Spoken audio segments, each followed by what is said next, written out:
Thank you, Vice Chairman, sir.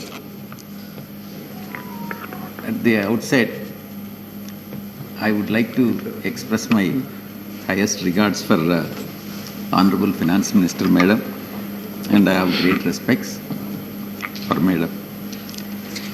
However, I'll have to express the concerns in the budget. Sir, I could find only one positive aspect in the budget, and the Finance Minister, Madam, has increased the limit of 2.5 pension in the case of PF, 2.5 to 5 lakhs, and exemption on which interest is exempted. And there are about 6 crore PF depositors, and 99% are covered, and we applaud the Honorable Finance Minister in this regard.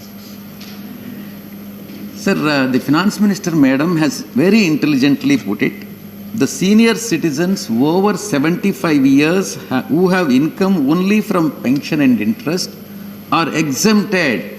Exempted from what? Exempted from filing income tax returns, not from income tax. So I request the Honorable Finance Minister, Madam, because, Madam, you have reduced only the complaints burden, not the tax burden. So I request your good self to kindly reconsider it and then exempt the senior citizens from income tax. Madam,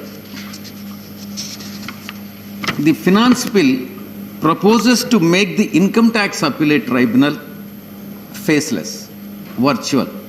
Okay. All hearings will be either, if necessary, would be either virtual, and only documents can be presented and evidences could be submitted, and thereafter the cases would be decided. But I would like to bring to the notice of the Honorable Finance Minister, Madam, that personal hearing is the basic stepping stone in the process of delivering well-reasoned and judicious ruling. Madam, this is not at all advisable, Madam. The Supreme Court, in the case of Iswar Iyer versus Registrar, emphasized the importance of oral hearing. I mean, written submissions could be made. It is an option that has been given. And an advocate can either give a written representation or could give an oral hearing. And observed that audi alteram patum. It means that hearing the other side. We need to hear the other side before we decide the matter. Therefore, that is the basic value of the judicial system and is deeply embedded in our constitutional order, Madam. I request you to kindly reconsider this. Madam, this public sector... Vijay, please address the chair. No? Pardon? Please address the chair. Address the chair. Chair, address the chair, please. Yes. Public sector disinvestment made easier. Honorable Finance Minister, Madam, has made it very easier. True. You can... Which is... No, I can always refer to the Madam. Yes. You can't prevent me to address Madam. Of course, I am addressing you only, sir. Sir, Section 2, subsection 19AA of the Income Tax Act has been suitably amended to facilitate the disinvestment of public sector companies. In fact, I have expected Madam, Finance Minister, Madam, to harden her stance insofar as disinvestment is concerned, but it is very much disappointing. And in fact, now the reconstruction or splitting up of PSUs into separate companies will be deemed to be a merger. Sir, further 72A has been amended to facilitate further in the case of accumulated carry forward of accumulated depreciation and also accumulated losses, only to facilitate this disinvestment companies. So the first casualties, Shipping Corporation of India and Bharat Earth Movers Limited will be the first two casualties of this amendment to the Income Tax Act. I request the Honorable Minister, Madam Minister, to reconsider this. Sir, going by publicly available information, it is available in the websites also. 31 PSUs, 31 public sector enterprises have so far got the Union Cabinet's approval for privatization. Many notable names features in this list. I would like to highlight, sir, BPCL, Air India, Shipping Corporation of India, Container Corporation of India, IDBI Bank, BEML, Pavan Hands, Neelanchal Ispat Nigam, of course, Vizag Steel, you are aware of it. They are all expected to go under the hammer in 2021 and 22. Madam, it is very, very unfortunate that the government has taken a decision to disinvest such a very good PSUs, and in fact that cannot be the source for generating the revenue. You can always seek the alternative mechanism to generate the revenues, not the disinvestment of PSUs, madam. Madam, in fact, it has been 40 days, since 40 days, Vizag Steel employees, Vizag Steel Plant employees have been agitating, and government just not bothered about them. And Vizag Steel Plant is another steel plant, is a steel plant. It was realized after sacrificing 32 lives. And steel plant was making profit from 2002 to 2015. It is only after 2015 it has started incurring losses for two reasons. One is because it has gone for expansion and huge debt has been borrowed, and if debt is converted into equity, and debt is at the rate of 14%, and if debt is converted into equity, and if central government is generous, and it can happen, and it can be from loss making to it can be converted into profit making. Secondly, because of non-allocation of captive iron ore mines. It is in the hands of mining ministry, central government. It is in the hands of the madam. So madam can always allocate the captive mines and also convert the debt, and this company will convert from loss making into profit making. There is absolutely no necessity whatsoever to privatize this Vizag Steel Plant, sir. Sir, and further, 2 years moratorium for interest burden also can be considered in the interest of the public. Sir, therefore, my slogan, our slogan, it is the pride of Andhra Pradesh. It is the sentiment of the people of Andhra Pradesh. Vishaka Ukku is Andhrala Hakku is the slogan. I request the madam, in fact, madam is the daughter-in-law of Andhra Pradesh, and madam knows sentiment of the people of Andhra Pradesh. I request the Honorable Finance Minister, madam, to kindly reconsider the privatization of Vizag Steel. Madam FM will aware, in fact, madam is aware, as I have told, she is daughter-in-law of Andhra Pradesh. South Indian women particularly, they won't sell the gold. They won't sell the family gold. Never in the case of women.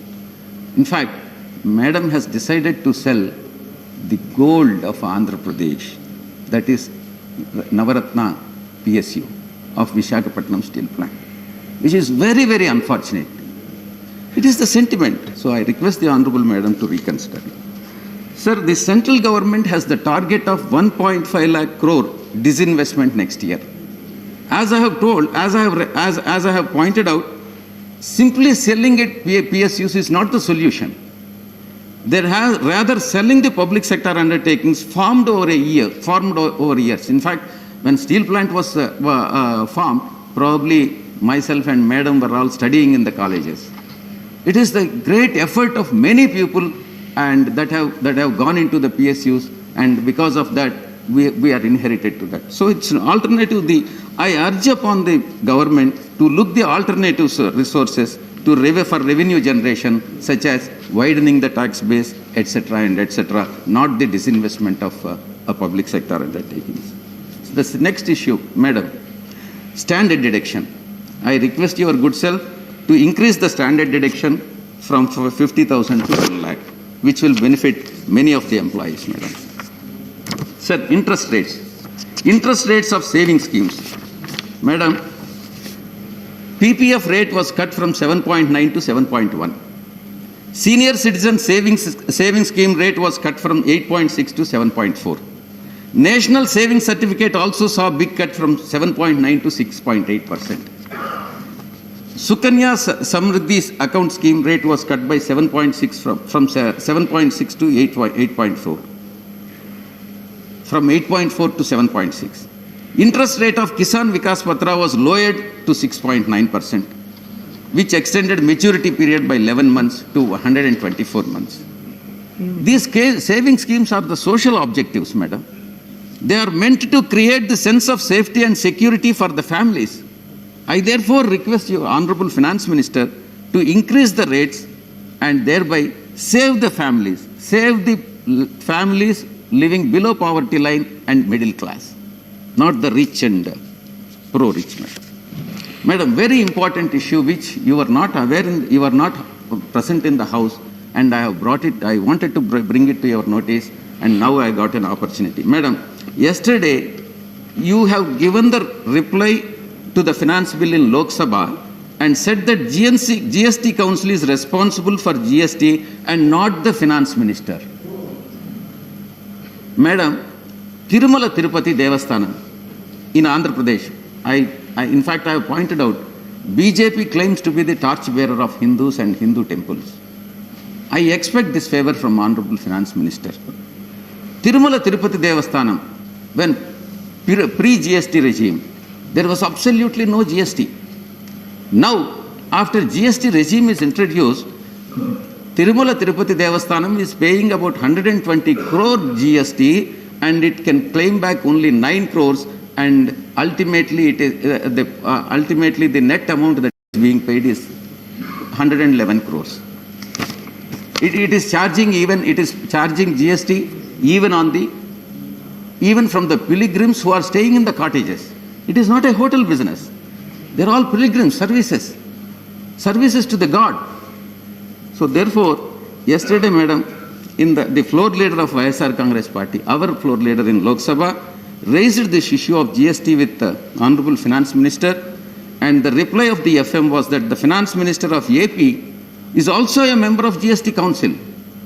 I would like to bring it to the notice of the Honorable Finance Minister, Madam. Madam, central government is, in GST Council, central government is holding 1/3 share, 1/3 votes.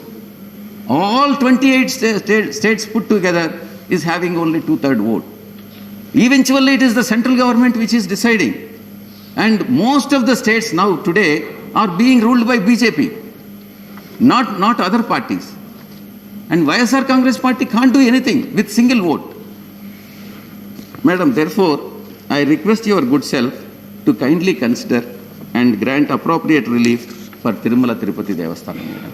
And in fact, your Finance Minister, Madam, is well aware of the coins and foreign currency that is lying, and Madam is addressing that issue.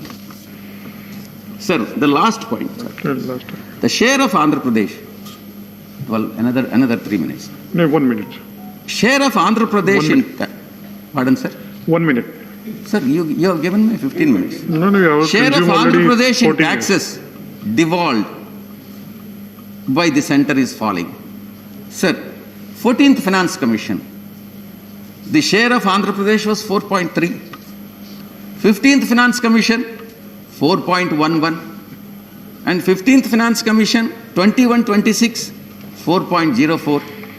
And the reason that has been given, Madam, the share of states in central taxes remains the same as in the last year, 41%. It is absolutely correct, Madam.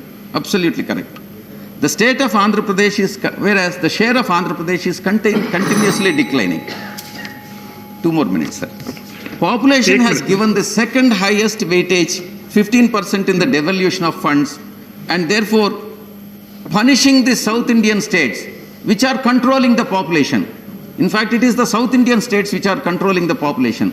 Controlling the population is though not an offense, you are punishing it by reducing this devolution of share of state share. And 12.5% weightage is given to demographic performance. I request Honorable Finance Minister, Madam, to reconsider the methodology of a devolution of state share from the central pool of taxes. Sir, this is the reason we want, this is the very important. Why? This is the reason why we have been asking for the special category status and as enshrined in the AP Reorganization Act.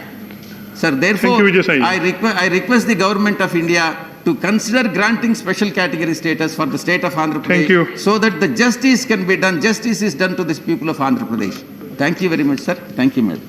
Professor Ram Gopal Yadav ji.